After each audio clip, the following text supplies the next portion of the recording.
시대의 소망 196페이지 두 번째 문단을 다시 읽겠습니다. 너희는 표적과 기사를 보지 못하면 사마리아인의 단순한 믿음과 대조되는 수많은 증거와 확증을 보고서도 믿지 않는 사람에 대한 주님의 슬픈 음조가 들어있는 제목입니다. 너희는 이란 말은요, 너희는 사마리아 어물가 여인은 그러지 않았는데 너희는, 그죠? 오늘 그 말씀을 조금 보겠습니다. 두 번째 문단입니다. 그러나 나사렛 사람들은, 참 슬픈 일이죠, 그죠? 예수께서 참 많이 슬프셨대요. 그러나 너희는, 나사렛 사람들은 그분을 믿지 아니하였다. 편견이 얼마나 무서운지 모릅니다. 편견. 구원을 전혀 받지 못했음에도 불구하고 우린 구원받았다 라고 유대인들은 믿었답니다, 여러분. 이런 이유로 예수께서는 가나로 가시는 도중에 나사렛을 방문하지 않으셨다.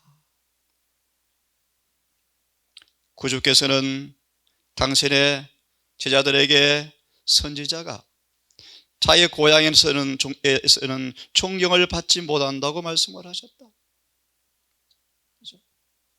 어제 말씀을 드렸습니다. 왜냐하면 사람들은 그들 자신이 생각대로, 습관대로, 지식대로 평가할 수 있는 그런 판단의 지식으로 사람들을 평가한다.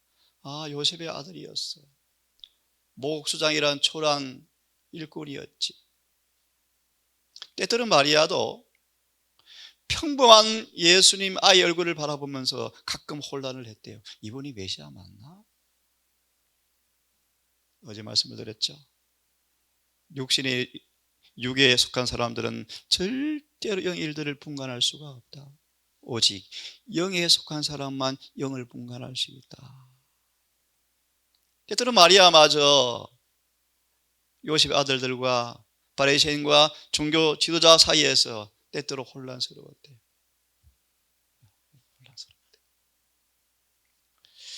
자, 계속 보겠습니다. 편협하고 속된 마음을 가진 자들이 그리스도를 그분의 미천한 출생과 초라한 의복과 매일의 노역에 의하여 판단하였다. 갑자기 생각이 납니다.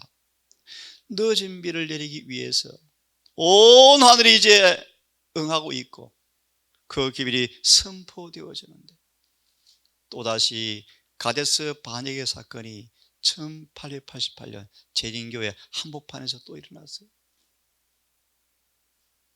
좀 이따 볼 거예요. 사람들은 그렇게 착각합니다. 우리가 그때 살았으면 안 그랬을 텐데 지금은 더 악한 일을 하고 있다, 이 교회가. 우리가. 그들은 죄의 흔적이 없는, 참 중요한 단어 여러분. 우리는 지난 시기에 완전히 걸려 넘어진 부자 법관 이야기 보셨죠? 죄의 흔적이 없는 그분의 심령의 순결을 식별할 수가 없었다. 이 말씀을 조금 더 우리 음미해 보았으면 좋겠습니다. 마태복음 23장을 좀 펴시면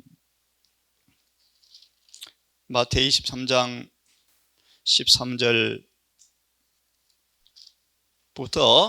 33절을 인용한 말씀인데 먼저 그 말씀을 좀 함께 읽어보겠습니다.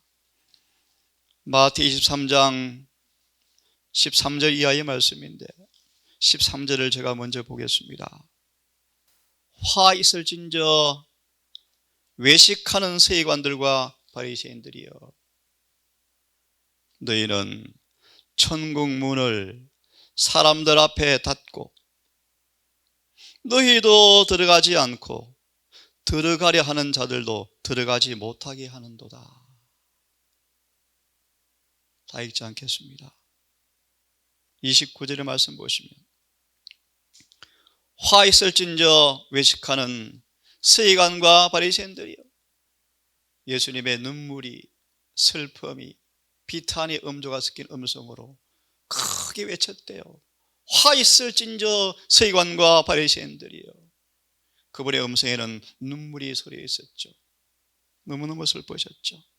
너희는 선지자들의 무덤을 쌓고 단장하고 의인들의 비석을 꾸미면서, 만일 우리가 조상 때에 살았으면, 그때 있었으면 우리는 우리 아버지 할아버지처럼 선지자들의 피를 흘리지 않았을 텐데 라고 그들이 지금 혀를 차면서 31절 33절을 보시면 특별히 예수님은 아셨어요. 뱀들아, 독사의 새끼들아, 과거에 조상 때 살았으면 그리하지 않았을 텐데 라고 그들이 혀를 찼지만, 그들은 지금 그들 앞에 메시아가 계시는데 그 메시아를 알아보기는커녕 죽이려고 음모를 꾸미는 그들에게 예수께서 뱀들아, 독사의 새끼들아 라고 말씀하셨어요. 이 말씀이 지금 첫사랑을 잃어버린 우리에게 주는 권면이래요. 여러분, 들어보시기 바랍니다. 너희가 어떻게 지옥의 판결을 피하겠느냐? 보시겠습니까? 13절, 33절 주석을 좀 펴보시면, 율법적 신앙은 가증한 것이다. 나사렛 동네 사람들이 그러했어요. 남은 교회가 지금 그렇게 되어가고 있어요. 가라디아 교회 베드로처럼 참된 복음을 잃어버렸어요.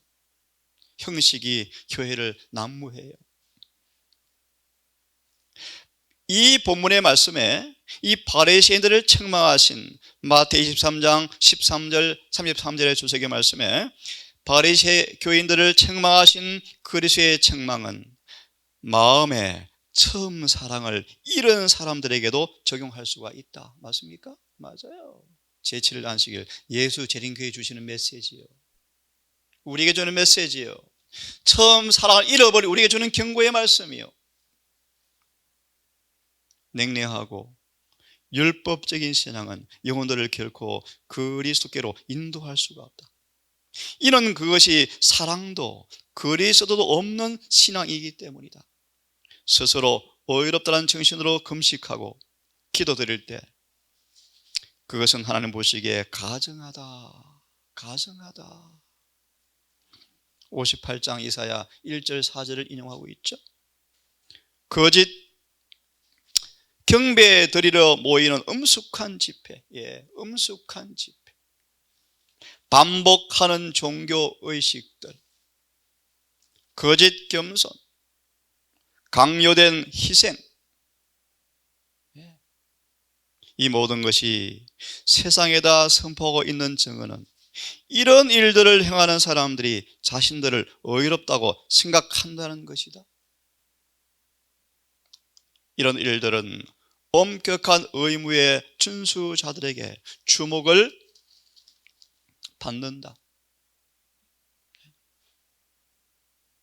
그들은 이 사람은 하늘나라에 들어갈 자격이 있다고 말한다.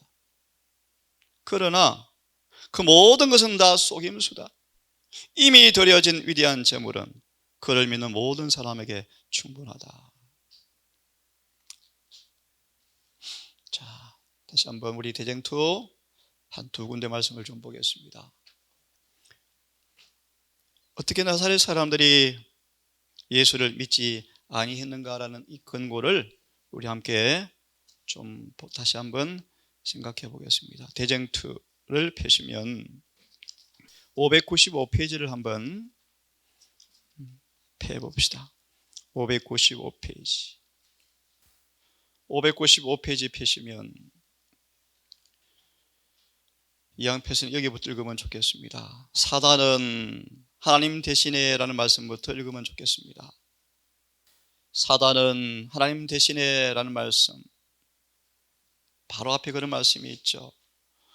우리는 어떤 교리나 교훈을 받아들이기 전에 여호와께서 이같이 말씀하신다 라는 분명한 말씀과 일치하는가 확인해야 한다. 사단은 하나님 대신에 사람에게 주의를 끌게 하고자 끊임없이 노력하고 있다. 왜 나사렛 동네 사람들이 메시아를 믿지 않았는가? 이유를 생각하시고 듣기를 바랍니다. 사단은 사람들이 그들의 의문을 깨닫기 위하여 스스로 성경을 상고하는 대신에, 스스로 성경을 상고하고 하는 대신에 감독이나 목사나 신학 교수들을 그들의 지도자로 바라보도록 사단은 이끌고 있다. 열한 제자까지 종종 이것 때문에 혼란스러웠어요. 그렇죠? 특별히 많이 배웠던 유다가 늘 이 일의 앞잡이였죠. 예수께서 말씀하시면 유다가 와가지고 아니야, 우리 담임 목사님이었던 그분이 그렇게 말씀 안 했어 라고 혼돈을 주는 장본인이 가룟 유다였대요. 아니야, 다른 뜻도 있어, 이런 뜻도 있어. 예수께서 말씀하신 모든 말씀은 명백하고 분명해서 사전도 찾아볼 수가 없었대요. 찾아볼 필요가 없었대요. 그런데 자꾸 유다는요, 이중의 암시가 있다고 자꾸 혼란을 일으켰대요. 이렇게 되면 지도자들의 마음을 지배함으로써 마귀는 자신의 뜻대로 사람들에게 영향을 줄 수 있게 되었다. 예수께서 세상에 오셔서 생명의 말씀을 말씀하실 때 백성들은 그분의 말씀을 즐겁게 들었다. 들어보세요. 즐겁게 들었다. 그리고 많은 사람들, 심지어 제사장들과 법관들까지라도 그분을 믿었다. 그러나 대제사장과 나라의 지도적 인물들은 주님의 가르침을 책잡고 부인하기로 결심하였다. 비록 그들이 주님께 대하여 죄를 찾아내고자 노력하였지만 헛된 수고만 하였고 주님의 말씀에 나타난 하나님의 능력과 지혜를 깨닫지 않을 수 없었으나 그들은 스스로를 편견 속에 넣어두었고 그들은 그분의 제자가 되지 않기 위하여 그분께서 메시아 되시는 가장 분명한 증거를 거부하였다. 여러분 이해가 좀 되십니까? 여러분 참 능력을 깨닫고 직감하고 실감하고 느끼는데도 불구하고 편견이요 그들을 끌고 가버려요. 여러분 끌고 가버려요. 무서운 얘기예요. 여러분.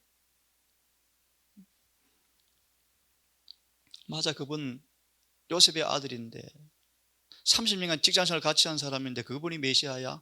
그럴 리가 없어. 그죠? 나사렛 동네 사람들이. 자, 계속 보세요. 이렇게 말합니다. 예수를 반대하는 그 사람들은 당시 사람들이 보세요. 어릴 때부터 그들을 존경하도록 가르침받아온 사람들이었으며 백성들은 그들의 권세에 아무 이의 없이 굴복해 왔었다. 사람들은 우리의 법관들과 학자들이 예수님을 믿지 아니한 이유가 뭔가? 만일 그분이 그리스도이면 이렇게 훌륭한 많은 사람들이 경건한 사람들이 왜 그분을 안 믿겠느냐? 왜 영접하지 않았겠는가? 라고 말하였다. 그와 같은 지도자들이 영향으로 유대인들은 그들의 구주를 거절하게 되었다. 이 동일한 일이 지금도 일어나고 있다는 것입니다. 596페이지를 넘어가서 성경에는 596페이지 마지막 문단입니다. 596페이지 마지막 부분입니다. 성경에는 거짓 교사들에 대한 경고가 충분히 주어져 있음에도 불구하고 왜 그렇게도 많은 사람들이 그냥 따라가는가? 왜 따라가는가? 다 읽지 않고요. 중간에 보시면요. 많은 사람들은 597페이지 페이지에 밑에 6번째 줄을 보시면 왜 그런가? 많은 사람들은 세속의 일을 끌어버릴 도덕적 용기가 부족하므로 학자들의 발자취를 따르게 되고 그들 스스로 연구하기를 싫어하므로 속절없이 오류의 쇠사슬에 매여 있게 된다. 저는 개인적으로 이런 공적 예배보다 여러분 스스로 깊이 연구하기를 원해요. 또 그렇게 혼자만 하지 마시고요. 그것이 맞는가 또 한번 서로 상의를 해보시고. 그들은 이 시대를 위한 진리가 성경에 분명하게 제시가 되어 있음을 깨닫고 그 진리를 증거할 때 성령의 능력이 수반되고 있음도 느끼고 있는데요. 그러나 그들은 그 빛에서 그들을 돌아서게 하는 지도자의 반대에 맹종한다. 비록 이성과 양심이 각성되어 있을지라도 그 기만당한 사람들은 감히 목사들과 다르게 생각하려 하지 않는다. 그러므로 그들이 개인적 판단과 영원한 유익을 다른 사람들의 불신과 교만과 편견으로 말미암아 희생당하는 것이 유대 역사다. 그 다음 마저 읽으면 좋겠습니다. 그러므로 여러분, 참 왜 하나님께서 정든 본토, 친척, 아비, 정든 친구, 그런 것들을 우리를 왜 분리시키는가? 보세요. 사단은 인간의 가마력을 통하여 사람들을 자기의 포로로 사로잡아 두는 방편이 많다. 노아 당시에 방주 짓는 일꾼들이 많았어요. 방주를 짓는 일꾼들이 많았어요. 특별히 방주 문의 마지막 짓고 노아의 마지막 설교 앞에 기적이 눈에 보일 때 들어가고 싶은 사람들이 엄청 많았어요.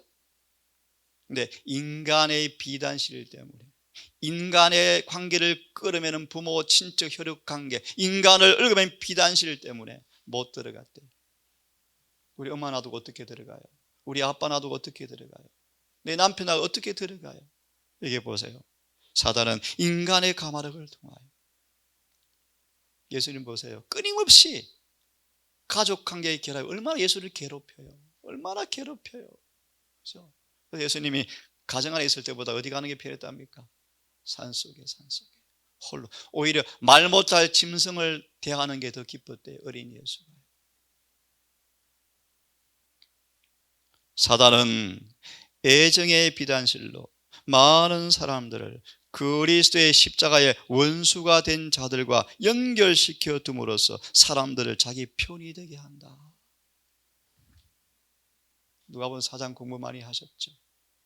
온 나사렛 동네 사람들이 이렇게 큰 감동과 확신을 주는 설교를 들어볼 수 없어서 아멘 하고 너무나 기뻤는데 갑자기 안식이 빨갛게 바뀌어서 성질이 확 나서 예수님 죽여버리자 그러잖아요.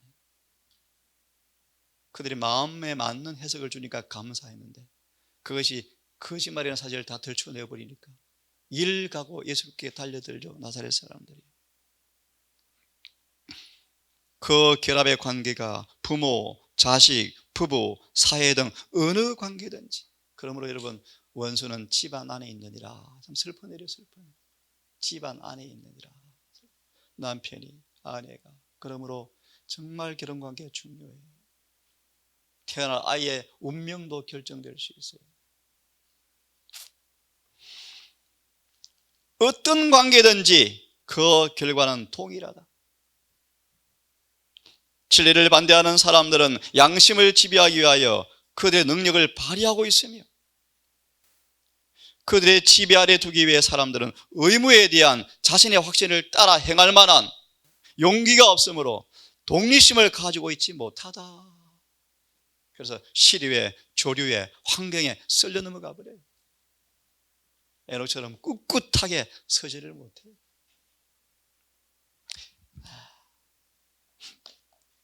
소망, 이 짧은 문단 이렇게 챕터인데요.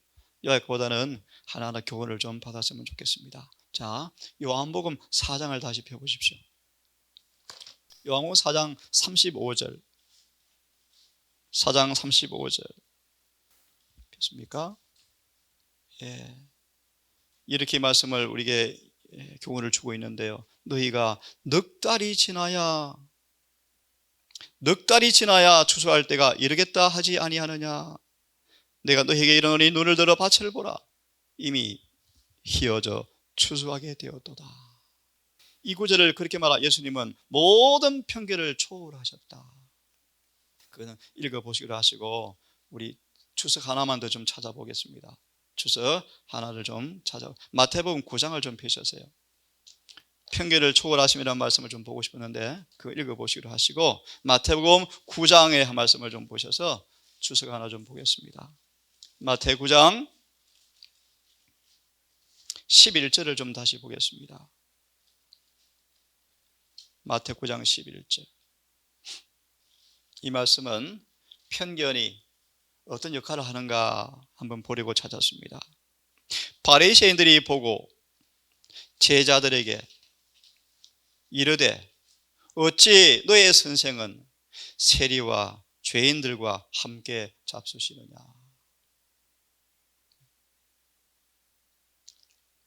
이 구절을 좀 펴보겠습니까? 교만한 마음으로 금식하는 것은 겉과 겸손한 마음으로 식사하는 것이란 말씀을 주고 있네요. 한번 읽어보겠습니다. 바리새인들은 그리스도께서 세리들과 죄인들과 함께 앉아서 식사하고 계신 것을 보았다. 그는 조용하고 침착하였으며 친절하였고 예모가 있었고 우위에 넘친 모습이었다. 그들은 그들 앞에 펼쳐져 있는 광경을 보고 찬탄을 금할 수가 없었지만 한번 눈으로 그림을 한 그리고 사진을 찍어보세요. 냉대받고 천대받는 세리들과 죄인들 틈에 주님께서 앉아 계시는데 예수의 모습을 묘사합니다. 그들도 그분의 모습을 경탄해요. 경탄. 너무나 거룩한 용모가 번져나오니까요. 그래서 이렇게 말합니다. 그것은 자기들의 행동 양식과 너무나 달랐기 때문에 금할 수 없었지만 너무 달랐기 때문에 그 광경을 참고 볼 수가 없었다. 양심엔 성의 음성이 들려오는데 그만한 이 교만한 이 종교심이 그들을 지금 사로잡는 모습이죠.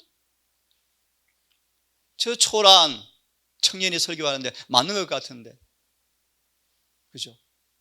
장로들이 목사들이 들으려고 하지 않죠. 안 들으려고 그러죠.